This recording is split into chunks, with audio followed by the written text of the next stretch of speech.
Bueno, pues vamos a informar sobre el manejo del espacio aéreo. Muchas gracias, señor presidente. ¿Mande? Sí.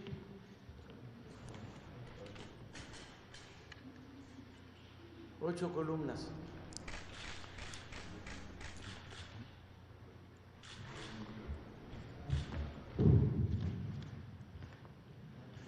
Si me permite, señor presidente, voy a dar lectura textual para que tengan ustedes en contexto la nota. Esta nota, que la publica Reforma, además tuvo repercusión en otros medios, de manera que es importante conocerla. Aquí se cita que avanza Santa Lucía sin tener los estudios previos, especialmente aquellos que se refieren a la aeronavegabilidad, que debió ser aprobada antes de construir. El texto cita que el Aeropuerto Internacional de Santa Lucía empezó a construirse desde octubre pasado, pero los estudios de aeronavegabilidad que debieron estar antes de iniciar las obras no van ni a la mitad. Mientras el avance físico era del 19.3% al 10 de junio pasado, el de estudios aéreos es de apenas el 45%, revela el segundo informe de gobierno. Aquí quiero comentar a ustedes que efectivamente el segundo informe de gobierno en cuanto a Santa Lucía habla de los estudios de aeronavegabilidad, pero los estudios de aeronavegabilidad comprenden muchas cosas, no solo el rediseño del espacio aéreo, sino también implica la capacitación de la gente que está, de los controladores de tráfico aéreo, los estudios de detalle del diseño de las cartas de navegación, y como se citó aquí, faltan muchos días para la terminación de la obra y naturalmente esa parte se deja para el espacio final. Para diciembre del año que entra, naturalmente que se contará con toda la información de detalle que es necesaria. Los estudios de aeronavegabilidad quedaron completos desde prácticamente desde el primer semestre del año pasado. Aquí se cita también, los estudios de aeronavegabilidad definen la capacidad del espacio aéreo, cuántas aeronaves pueden aterrizar y despegar en determinado periodo, el total de pistas posibles, si hay obstáculos para los vuelos y si puede operar en armonía con el Aeropuerto Internacional de la Ciudad de México, por ser una obra complementaria, explicó el abogado consultado, Rogelio Rodríguez. Los estudios son absolutamente necesarios y es riesgoso no tenerlos completos porque si se encuentra algo que no vaya de conformidad con la aeronavegabilidad, se habrá construido un aeropuerto. Aquí comento, adelante, que hemos hecho el estudio, ha tenido un estudio detallado el Aeropuerto Internacional de Felipe Ángeles. Adelante, si está mal. Entramos a la siguiente lámina. Adelante. Desde antes de la toma de posesión, hubieron, como ustedes recuerdan, una gran difusión mediática contra el aeropuerto de Santa Lucía y por la interferencia de los espacios aéreos entre el aeropuerto de la Ciudad de México y el de Santa Lucía. Se hablaba incluso de que esa interferencia iba a reducir significativamente las capacidades de los aeropuertos y que además podían haber incluso cursos de colisión. Se hizo un estudio que se le encargó a la empresa tal vez más reputada del mundo en el desarrollo de los estudios de aeronavegabilidad, que es NABLU, una empresa del grupo del consorcio de Airbus Industries, que es una empresa europea muy relevante. Ella concluyó precisamente que el estudio de factibilidad técnica de las operaciones simultáneas entre Santa Lucía y el aeropuerto Benito Juárez era totalmente compatible. La conclusión del estudio revela que es técnicamente factible, se dijo desde el mes de octubre de 2018. Adelante. Esto, como ustedes se imaginan, implicó el conceptualizar muy bien los espacios aéreos, el cómo estaba ese trabajo.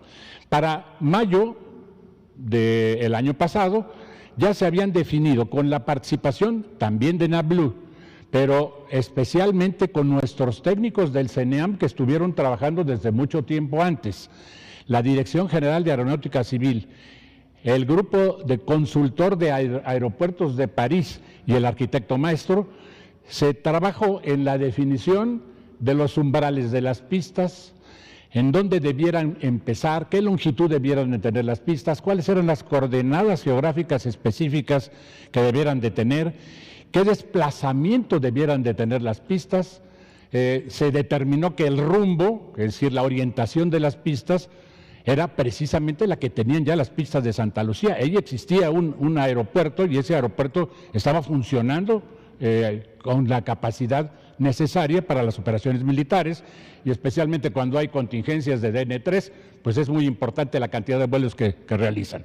De manera que era un aeropuerto aprobado, pero naturalmente para la operación que va a haber, porque tratarse de un aeropuerto de las grandes capacidades que nos dará hasta el año 2050 y más allá, era indispensable ubicar aquí además las pistas a dónde debieran de empezar, dónde salir para que no tuvieran ninguna interferencia de algún obstáculo, y se hicieron corrimientos hasta de 1.800 metros al sur de la pista actual para la pista derecha y de 200 metros para la pista izquierda. En fin, de acuerdo con los análisis realizados por el CENIAM, que fueron ratificados por el grupo de expertos, se consideró pues que las operaciones entre Toluca, la Ciudad de México y el aeropuerto de Santa Lucía eran perfectamente factibles, cumplían con la normatividad de la Organización de la Aviación Civil Internacional para los procedimientos de vuelo, tanto de salida como de aproximación,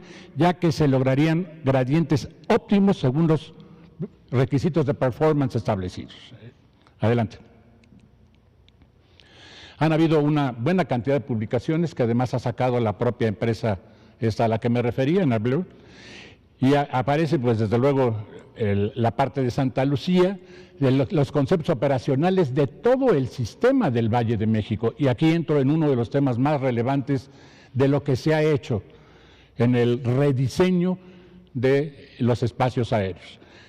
El espacio aéreo actual es un espacio que ha estado trabajado con algo que se llaman ayudas en tierra, localizadores en tierra, que son radiofaros.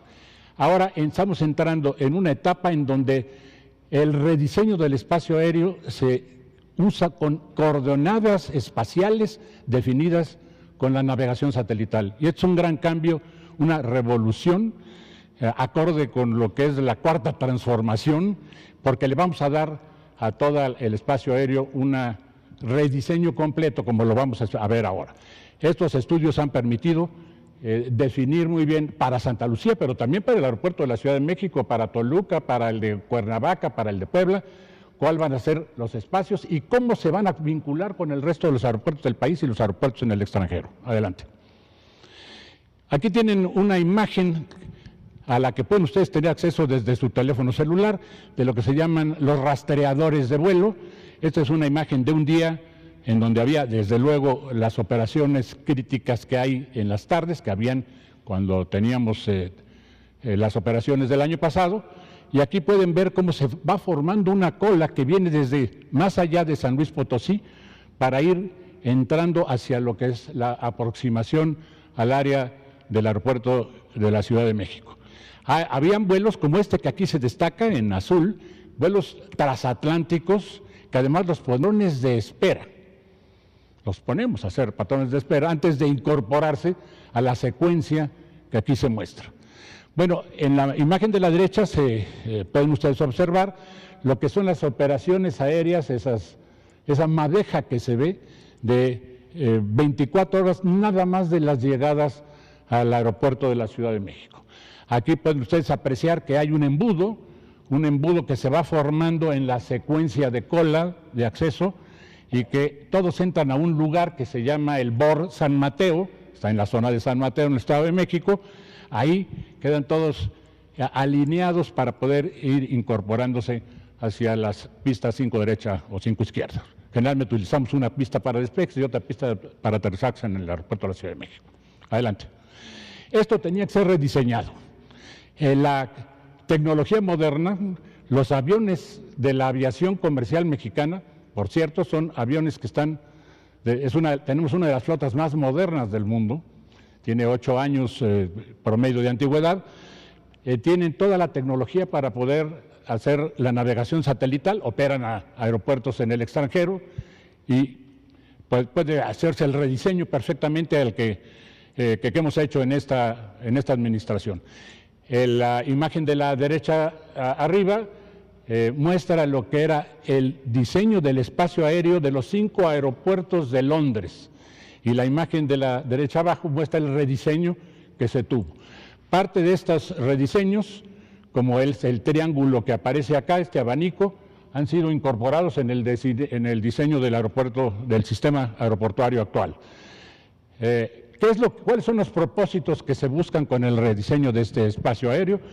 Pues incrementar la seguridad naturalmente de los vuelos, reducir la carga de trabajo que tienen tanto pilotos como controladores. Los controladores tienen que estar dirigiendo a los aviones por lo que se llama vectores, irles diciendo por dónde van a irse trasladando.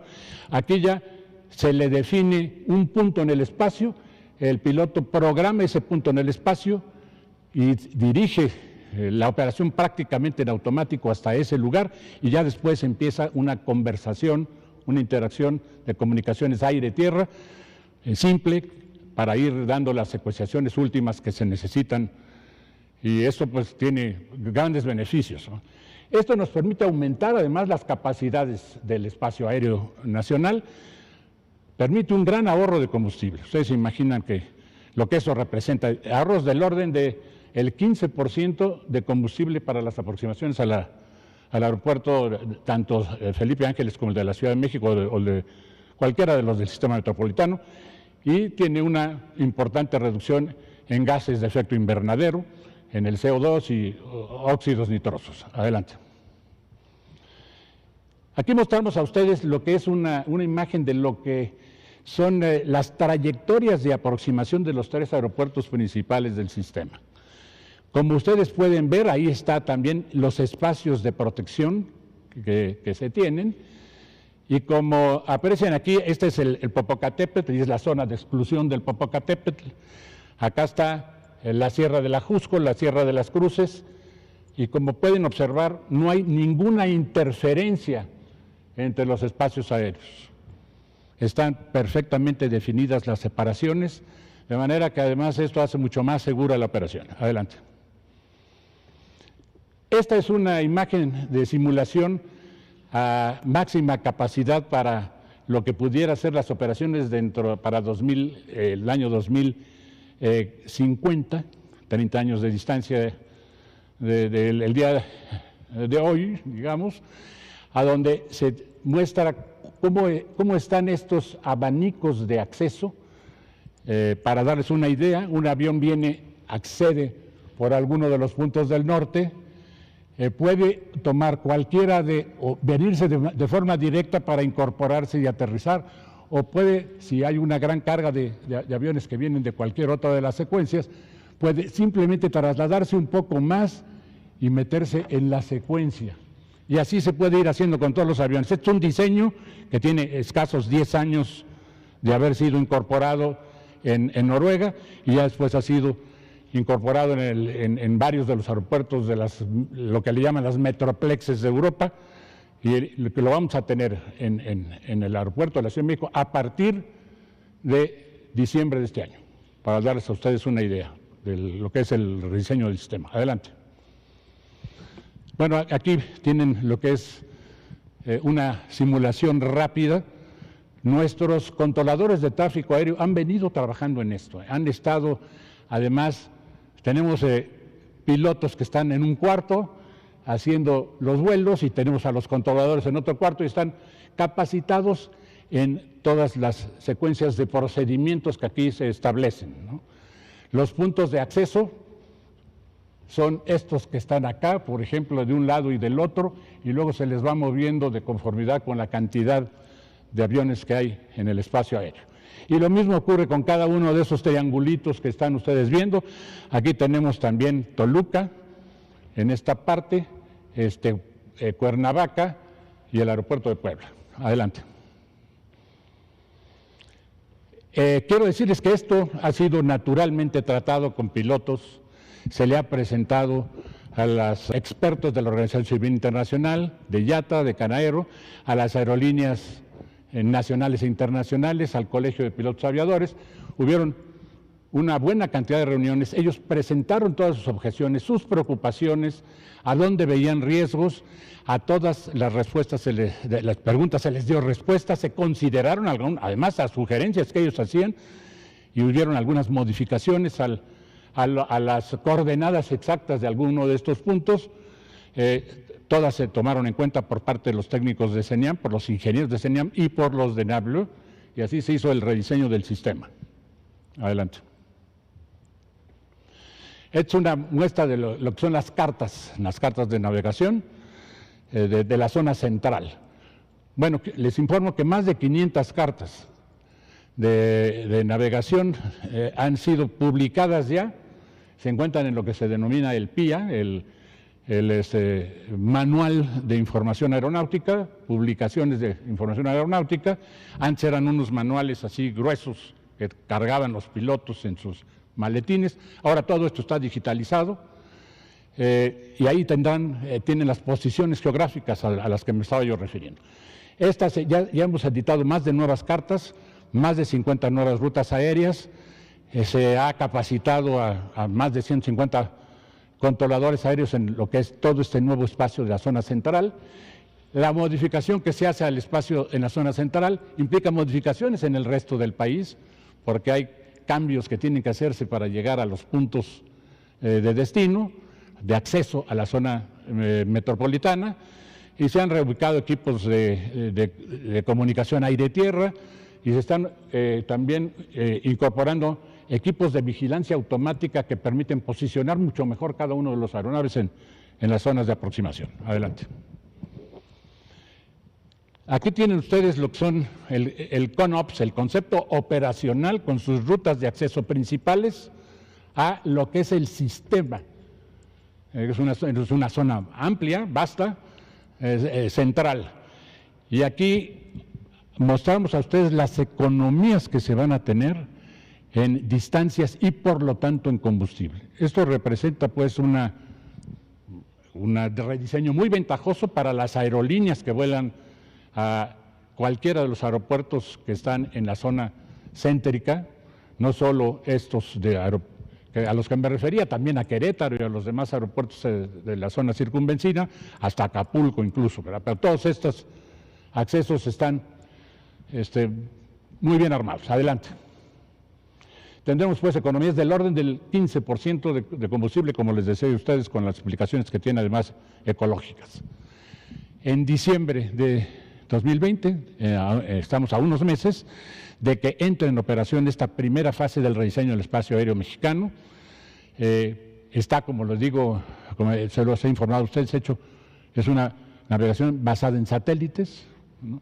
Hay una implementación de los puntos estos de confluencia, a los que me referí también, y se tienen los procedimientos de salida y llegada, además con descenso continuo. Un avión en estos momentos generalmente viene descendiendo, desciende y vuelve a estabilizarse, vuelve a motorizarse, se le llama en la jerga, ¿no? Vuelve a motorizarse el avión y otra vez es horizontal y luego viene otro escalón de descenso.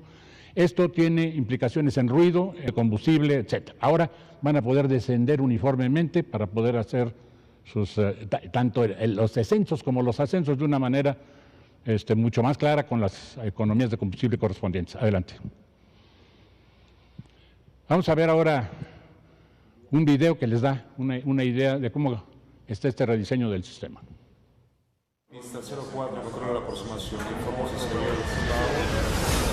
Las necesidades aeroportuarias de nuestro país están cambiando. En la actualidad, se realizan en promedio más de 1.200 operaciones por día en el Aeropuerto Internacional de la Ciudad de México, que se solventan con 2 pistas de aterrizaje.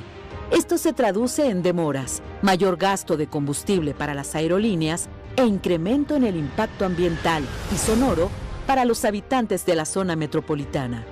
Con la próxima expansión aeroportuaria, integraremos una transformación vital al instaurar el sistema PBN, la navegación basada en las características de la aeronave. Esto es la integración de los sistemas tecnológicos en tierra y aire, así como las habilidades mejoradas de pilotos y controladores. El sistema PBN mejorará el alcance de señal debido al uso de satélites. Nos permitirá rediseñar el espacio aéreo y distribuir de forma más eficiente los flujos de aeronaves. Atraerá grandes beneficios al mercado de aviación mundial como aumento en la seguridad, mejora en los perfiles de vuelo, ahorro en combustible y en millas recorridas, reducción en cargas de trabajo para pilotos y controladores y reducción en emisiones de CO2 para el cuidado del medio ambiente. Estos diseños del espacio aéreo se utilizan en ciudades donde existen varios aeropuertos, como son Londres, París o Nueva York. Hoy es nuestra oportunidad para colocar el espacio aéreo de México en el lugar al que corresponde, dada la creciente demanda. Con la incorporación del sistema aeroportuario metropolitano, que incluye los aeropuertos internacionales de Santa Lucía, Toluca y Ciudad de México, haremos la transformación vital de la estructura del espacio aéreo. En la Secretaría de Comunicaciones y Transportes estamos listos para la transformación del control aéreo, con un diseño que funcione a su máxima capacidad y cubra las necesidades del futuro. Gobierno de México. En el curso de los próximos 18 meses, todo el espacio aéreo nacional va a estar integrado. Todos los aeropuertos del país, hoy tenemos alrededor de la mitad, todos estarán ya integrados a este sistema PBN y realmente esta es una de las intervenciones de modificación más importantes en la historia de la aviación nacional. Eso es todo, señor presidente.